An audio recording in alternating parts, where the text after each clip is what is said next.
as you can hear in the background.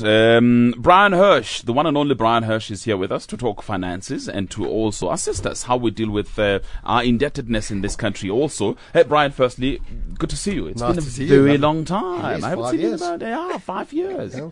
But you know, you still look exactly the same as 5 years ago. Well, thank you very much. But you know, the A team sits here. We as the B team sit across the road. I mean, that's a little bit unfair. I always said to him, where do the A team sit? Why don't we all sit together?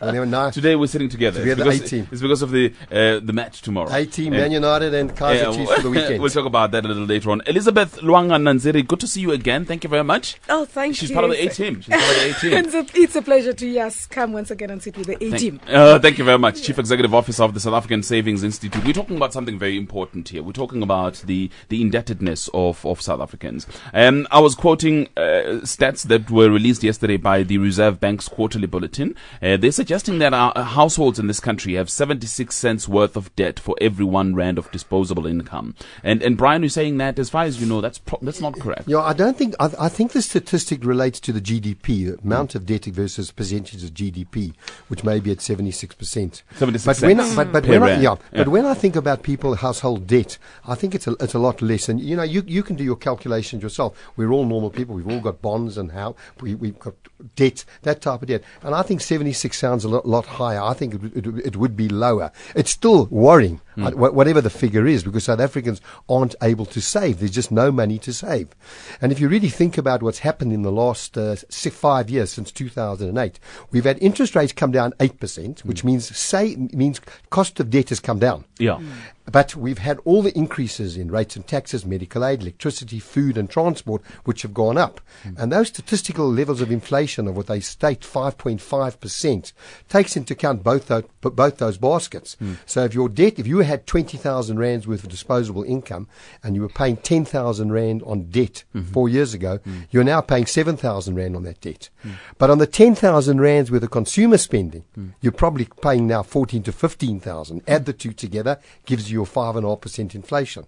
It's a worrying time. It's concerning. Because the South African Savings Institute in your website, and you say that savings rate is dismal in this country, but you also go on to say that over the years things have gotten worse. In fact, they get worse each year. Yes, in terms of, when we say the figures, because we all like to look at the figures and say, okay, what is it? But when we look at the behavior, we like to think that things are better. People are much more cognizant now than they were years ago. And I think this came with the advent of the crisis. People got a wake-up call, a rude awakening. And even though maybe later they tried to get back to their former behaviors, right now you're not seeing the same. And I think I like the quote, the New Age article that came out. To a certain extent, you're seeing consumers being a little bit hesitant to spend.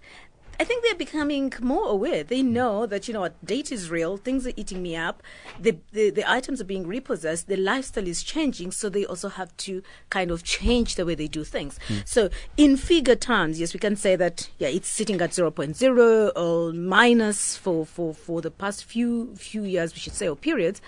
But reality, the behavior is that some people are really cognizant. I don't know what Brian is seeing in his practice. I'm going to ask Brian, because there's also this phenomenon of unsecured lending, Brian, and the extent to which it compounds the problem.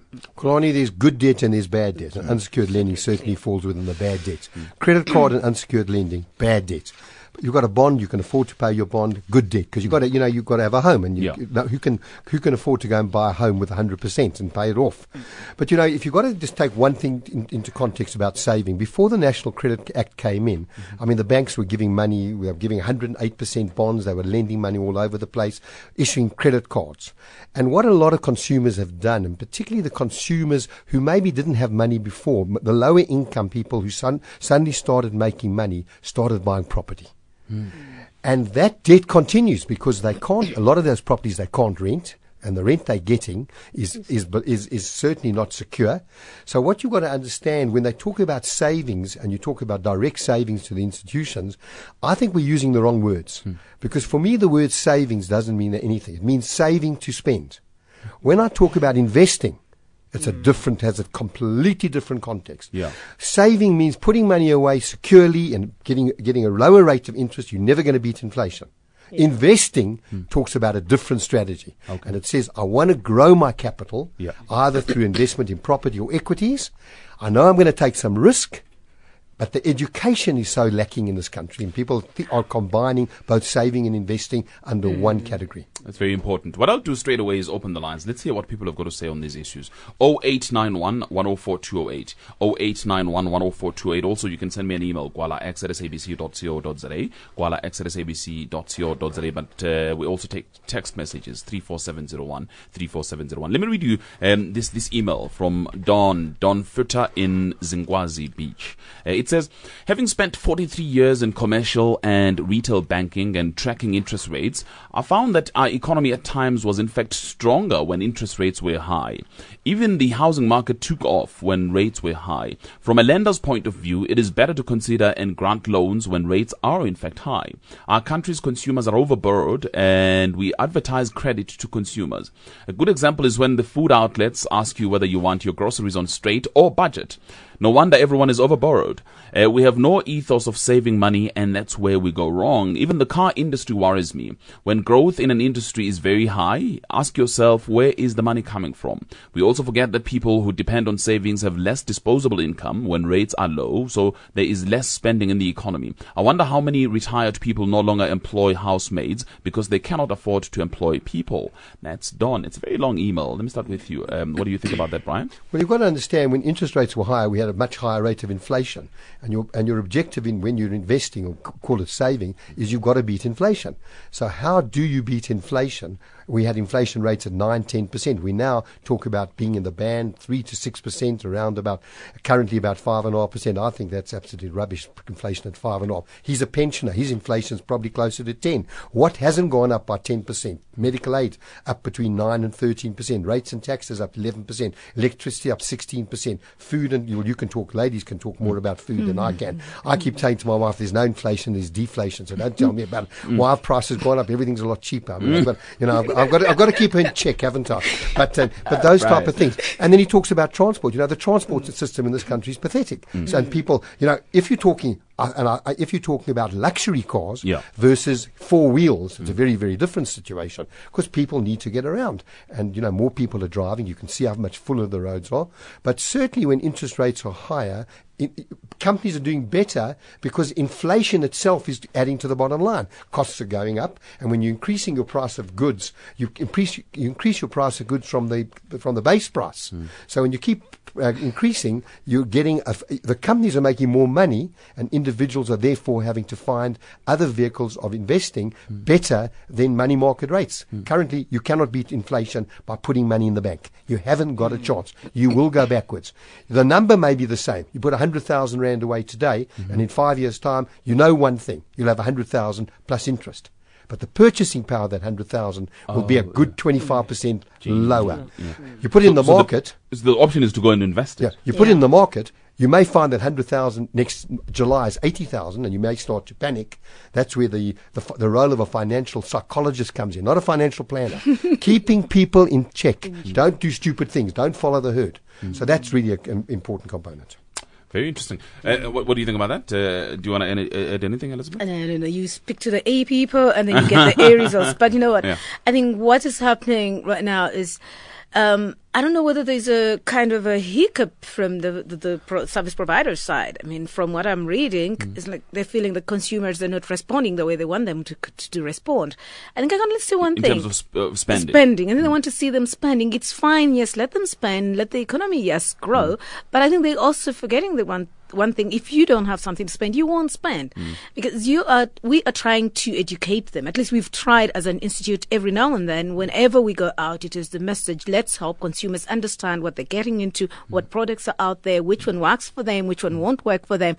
Not all of them can afford the services of a financial planner or psychologist, as Brian calls them, and they might not, afford listening to the radio or whatever, but at least there are many people going out there, and you try to help them understand the difference between the product promotion and the consumer education for them. We hope that by the end of the day they can make an informed decision, as this works for me and this doesn't work for me. And I feel that this is coming through. Sure, which is what Brian, you made reference to about consumer education. That's where the focus should be. Well, before you get to the consumer education on investments, you've got to get consumer education on income versus expenditure. Yeah. I mean, I had someone came to see me yesterday, really, quite an affluent couple.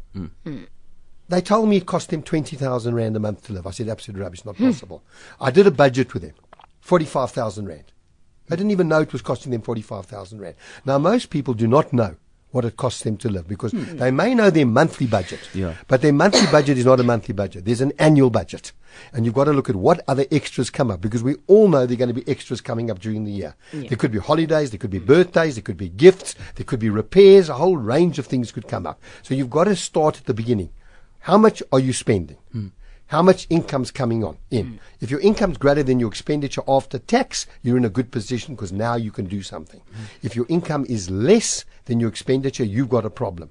And then you've got to start saying item by item, where can we cut back seriously? I mean, the wastage in this country, when I think about cell phones, you know, it's an amazing thing. Today, you can communicate with South Africa by sending an SMS. It's more effective than any other form of communication because every single person that I know, and I don't know if you know many people that do not have a cell phone, and some of them have two.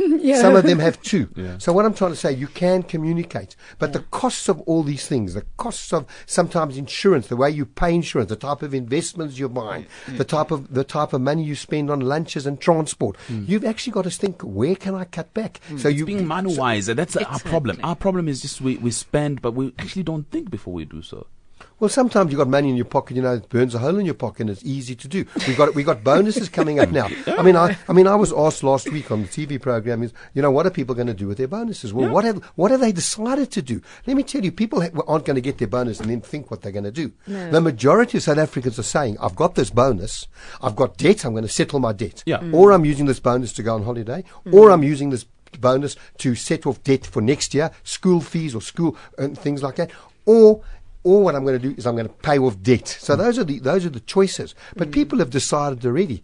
The sad part is so many people may not have decided, and you know what's going to happen. They're going to plan to use their bonus.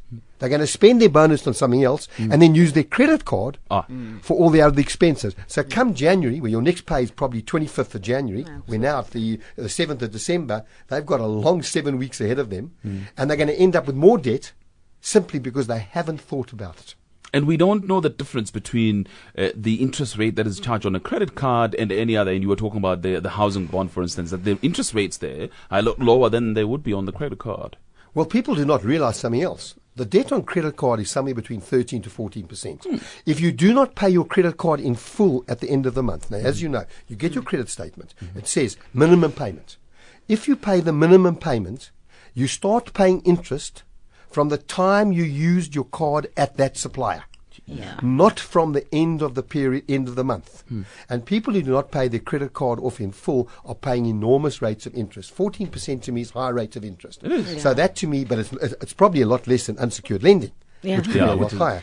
About 20. And you know, people often use one credit card to pay another credit card. That the whole system is poor. There's a big difference between those working and those in retirement. I feel very, very sad for people in retirement. Interest rates, all 39-year low. You can get absolutely nothing. There's a whole lot of tax concessions being taken away over the last number of years, and there's a whole change coming in 2013 to 2014 tax year. So people need to look carefully at what they're doing. But the starting point, budget. Understand what income you've got. Understand. Then you can start to say, how do I save? Because saving is for tomorrow. My wife always tells me she's saving. She's never saving anything. She's going to spend. She's saving to spend. It's got nothing to do. It's got nothing to do. So what you say to her is invest, don't save. Okay, when you're investing, we're talking 5-10 years because you've got to be thinking about short-term money, which is saving, medium-term money, which are things you want to do in the years ahead, next 5 to 7 years. You may need to replace your car. Your children may be going to university. You may need to put a deposit down on a home, and then you've got long-term savings, which is your retirement savings. People aren't saving enough for retirement. The retirement savings in this country is ludicrous.